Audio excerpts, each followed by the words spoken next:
Friends, आज इस video में एनटीपीसी सीबीटी 2 के लेवल 4 और 6 में जो जो प्रश्न प्रॉफिट एंड लॉस से पूछा गया है वो सारे क्वेश्चन को हम इस वीडियो में बताने वाले हैं। और ये मत समझिएगा कि क्वेश्चन का हम लेवल को लो करके बता रहे हैं। यहाँ तक कि क्वेश्चन का जो जो हाई लेवल का था, मतलब टफ क्वेश्चन था, वो सब क्वेश्चन को हम इस वीडियो में बताने वाले हैं।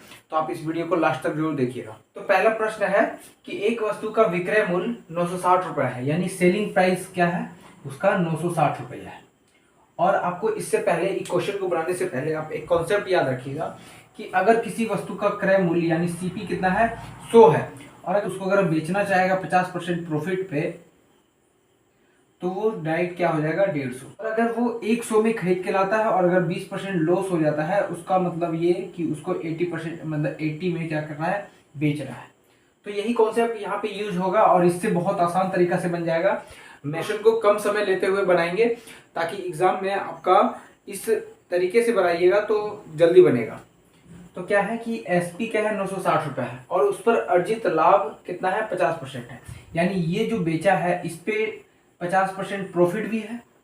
तो ये क्या है, एक 150% के बराबर है। और इसका हम सीपी निकालेंगे तो सीपी यहाँ से निकलेगा आपका सीपी।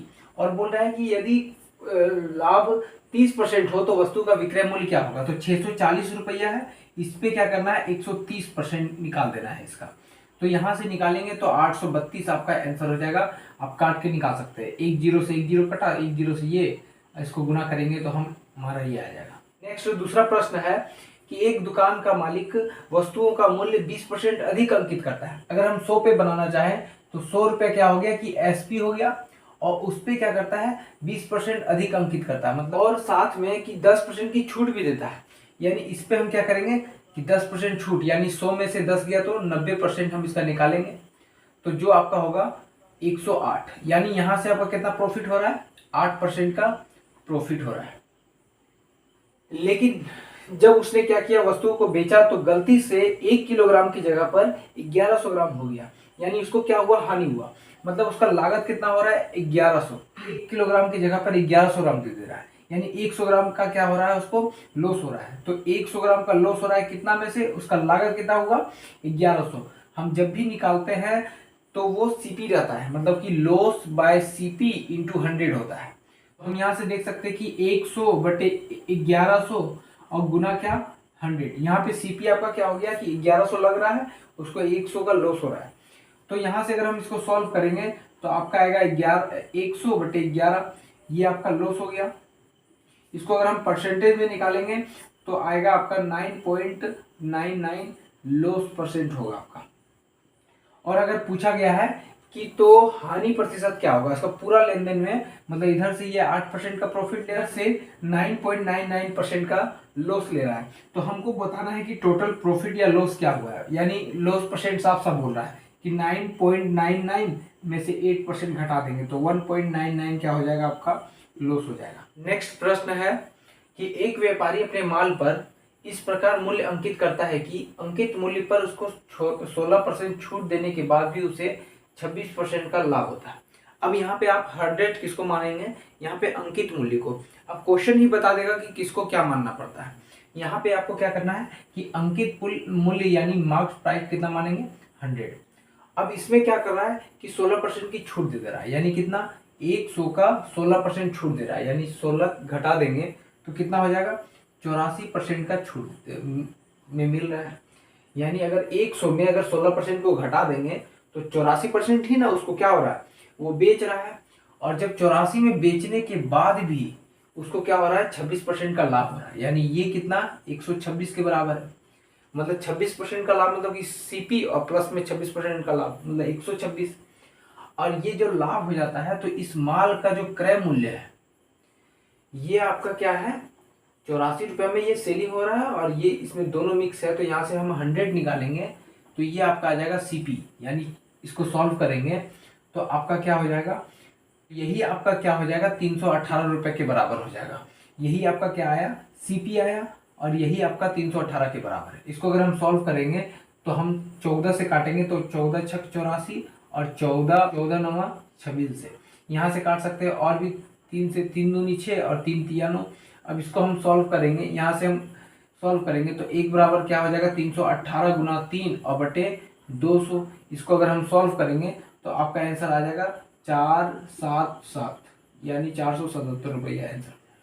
ये क्वेश्चन में कुछ है नहीं, बस कैलकुलेटिव है जो आप इसको सॉल्व कर। रमेश ने एक बॉक्स सुरेश को 10% लाभ पर, यानी रमेश जो है वो सुरेश को 10% लाभ पर बेच दिया। ठीक है, अब सुरेश ने इसे गणेश को 20% लाभ पर बेच दिया। रमेश मान लीजिए कि 100 में खरीदा और 10% लाभ पर सुरेश को बेच दिया, यानी 110 में सुरेश को बेच दिया। अब ये सुरेश क्या किया, 20% लाभ में गणेश को बेच दिया, यानी इसका अगर हम 20% लाभ यानी मतलब 120/100, तो इसको अगर हम सॉल्व करेंगे तो 2, 3 और 1 132 रुपया हो जाएगा। और बोल रहा है कि यदि सुरेश को 44 रुपये का लाभ होता है, यानी कितना, 110 में वो खरीदा और 132 में बेच दिया, मतलब लाभ कितना हुआ, तो 22 का। यही आपका 44 के बराबर है, यानी इसको अगर हम सॉल्व करेंगे तो 22 दूनी 44, 2 रुपये का। तो पूछ रहा है कि रमेश के लिए इस बॉक्स का क्रय मूल्य क्या हुआ, तो 2 है, 1 रेशियो बराबर, तो रमेश का 100 है तो इसका 200 हो जाएगा।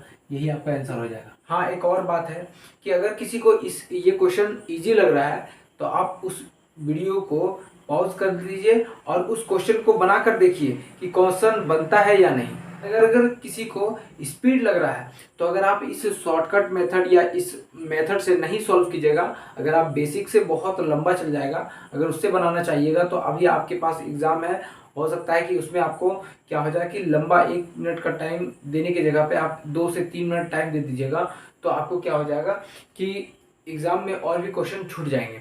तो इसीलिए आपको कंपटीशन में हर एक क्वेश्चन को आपको प्रैक्टिस करना पड़ेगा और स्पीड में बनाना पड़ेगा, ताकि आप कम से कम समय में क्वेश्चन को अटेम्प्ट कर सके। नेक्स्ट क्वेश्चन है कि एक व्यक्ति ने 6500 रुपये की वस्तु खरीदी। अब यहाँ पे आप देखिएगा कि क्वेश्चन को जब पढ़िएगा तो यहाँ पे आपका 6500 का कोई काम नहीं है।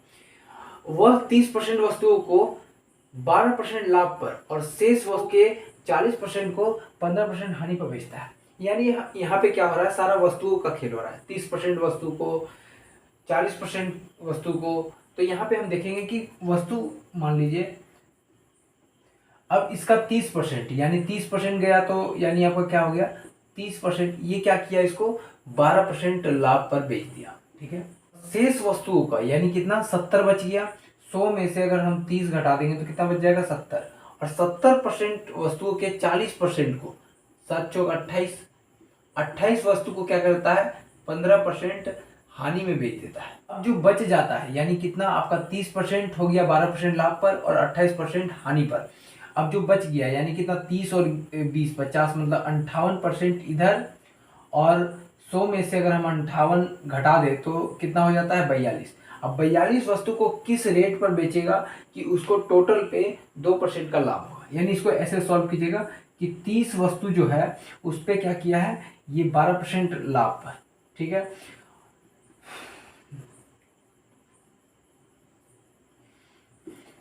और 70% का जो शेष बच गया उसका 70% का 40% यानी 28, ये यानी माइनस में, और लाभ को प्लस में हम डिनोट कर रहे हैं।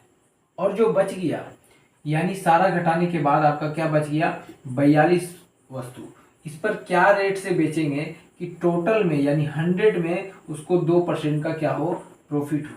इसको सॉल्व करेंगे तो 420 और वो भी माइनस में, और इसको अगर हम सॉल्व करेंगे तो 42x, और इधर हम निकालेंगे तो ये आपका क्या हो गया 200। अब यहाँ पे हम इसको सॉल्व करेंगे तो 360 और इसको हम घटाएंगे तो क्या हो जाएगा माइनस में 60 और प्लस 42x बराबर 200। यहाँ पे 42x बराबर इसको हम उधर करेंगे तो 260 और x बराबर आपका यहाँ से आ जाएगा, यहाँ लगभग 6.1% आएगा, जो कि 6% के बराबर है। तो यहाँ से कह सकते हैं कि पूरे लेन देन में उसको क्या होता है कि जो शेष वस्तु बच गया उस पर 6% का उसको लाभ होता है। यहाँ पे अंकित मूल्य 100 छोड़ के कुछ भी नहीं मान सकते, यानी मार्क प्राइस कितना हो गया 100। अब यहाँ पे क्या बोल रहा है कि इस पे अंकित मूल्य पर 10% छूट देता है, यानी कितना 90% में। 100 में से अगर हम 10% को छूट देते यानी कितना 90%, तो ये आपका क्या हो जाएगा 90। लेकिन रियायती मूल्य पर 18% जीएसटी ले लेता है। मतलब कि जो ये आपका मार्क प्राइस था और ये क्या हो गया, सेलिंग प्राइस यानी एसपी हो गया। अब सेलिंग प्राइस ये है और इसी पर क्या बोल रहा है, टैक्स ले रहा है। तो टैक्स जितना भी होता है वो सेलिंग प्राइस पे ही होता है। तो 90% जो है उस पर 18% टैक्स, यानी 100 तो होगा ही और साथ में 18, मतलब 118% इसका निकालेंगे। तो 118 निकालेंगे और उसके बाद यही आपका क्या हो रहा है कि टैक्स के साथ वो 47,790 रुपया क्या करता है, पे करता है। तो यहां से पूछ रहा है कि अंकित मूल्य क्या निकालना है, मतलब 100 निकालना है। तो इसको अगर हम सॉल्व करेंगे तो देखिए, तो आपका ये 9 से काटते हैं, 9 दहेक 90 और 9 से काटेंगे तो 9 पचे 45, 9 तिया 27, 9 इकाई 9 और एक जीरो। यहाँ से हम एक जीरो, ये जीरो उड़ा देंगे। इसको अगर हम सॉल्व करेंगे तो एक रेशियो बराबर क्या हो जाएगा, 5310/118। यानी इसको अगर हम सॉल्व करेंगे तो ये आपका 150 और इसको अगर हम 100 से गुना कर देंगे तो यानी ये आ जाएगा आपका 45,000, जो कि आपका आंसर होगा। क्वेश्चन है, ए और बी ने 100 रुपये और 200 रुपये के साथ एक साझेदारी में प्रवेश किया। 7 महीने के बाद ए ने अपने निवेश को दोगुना, ए ने 1,000 रुपया और बी ने 2,000 रुपया के साथ एक साझेदारी में प्रवेश किया। 7 महीने के बाद ए ने अपना निवेश को दोगुना कर दिया, यानी ये 7 महीना तक रखा पहले, उसके बाद जो 1,000 था वो क्या किया कि 2,000 कर दिया। और बी ने अपने निवेश का आधा भाग निकाल लिया, यानी ये 7 महीना तक ये भी रखा और फिर 1,000 यानी 2,000 से 1,000 निकाल लिया और ये दोनों 5-5 महीने के लिए रखा। वर्ष के अंत में 5 महीने क्यों, क्योंकि वर्ष के अंत में तो 7 महीना तो यहाँ रख लिया ना, और उसके बाद जो बच गया एक साल में 12 महीना में से 7 घटा देंगे तो 5 बचेगा। तो यहाँ पे 5-5 महीना क्या करता है, ऐसे करके रखता है। और लाभ क्या होता है, 7,000 होता है, यानी जो 7,000 का जो हकदार है ये दोनों है। तो इसको अगर हम सॉल्व करेंगे यानी इसको जोड़ देंगे ये दोनों को, तो ये आपका 7,000 है और प्लस में 5 दूनी 10, ये 10,000 है और इसका क्या है 14,000 और 5,000, यानी क्या हो गया आपका 19,000 और ये आपका 17,000। यानी अगर हम रेशियो निकालें दोनों का कि कितना लगाया है तो 17:19 होगा और यही आपका क्या हो जाएगा 7,000 के बराबर। यानी इसको अगर जोड़ेंगे तो आएगा आपका 36 और ये 36 ही आपका किसके बराबर है, तो 7,000 के बराबर।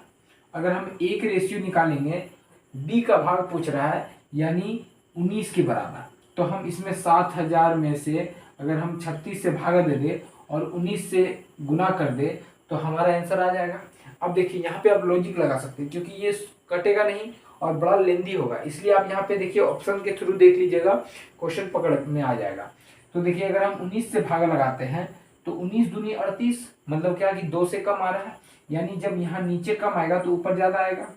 और अगर यहाँ पे 35 रहता तो क्या कर देते, 35 दूनी मतलब 7,000, मतलब 2 बार में कट जाता। तो यहाँ पे क्या करना है 19 दूनी 38, मतलब लगभग 2 के मान, अगर 2 से भागा देंगे तो कितना आ जाएगा आपका 3,500। 3,500 ना होके कम हो रहा है, यानी 19 से अगर भाग लगाएंगे तो 2 से क्या हो रहा है, कम हो रहा है ना, तो 2 से कम हो रहा है यानी ऊपर ज्यादा हो जाएगा, यानी 3500 क्या होगा, ज्यादा होगा। अब 3500 से ज्यादा यानी ऑप्शन में कौन सा है, तो आपका एक ऑप्शन में है 3694.44, यही आपका आंसर हो गया। ये सब क्वेश्चन में थोड़ा सा लॉजिक बनाना पड़ेगा हर स्टूडेंट से हटकर अगर आपको एग्जाम देना है तो। ए बी को 15% के लाभ पर एक वस्तु बेचता है, बी 8% की हानि पर सी को वस्तु बेचता है, सी 20% के लाभ पर डी को वस्तु बेचता है। यदि डी वस्तु को इतना रुपए में क्रय करता है यानी खरीदता है तो वह मूल्य ज्ञात कीजिए जिस पर ए ने वस्तु को खरीदा था। यानी पहले ए बी को, यानी 4 लोग हैं तो ऐसे करके लिख लेते हैं। ए ने क्या किया कि 15% लाभ पर बी को बेच दिया, मतलब ए को कितना हुआ था 100, इससे क्या किया 15% लाभ पर यानी 115। अब बी ने 8% की हानि पर सी को बेच दिया, यानी ये 92 में बेच दिया। 100 में से अगर 8% लॉस पे यानी 92 में, ये आपको सोचना ही पड़ेगा हमेशा। प्रॉफिट एंड लॉस बनाने के लिए आपको हमेशा ही सोचना पड़ेगा कि कहाँ पे घटाना है और कहाँ पे बढ़ाना है। तो इसमें से ये क्या किया, सी को बेच दिया।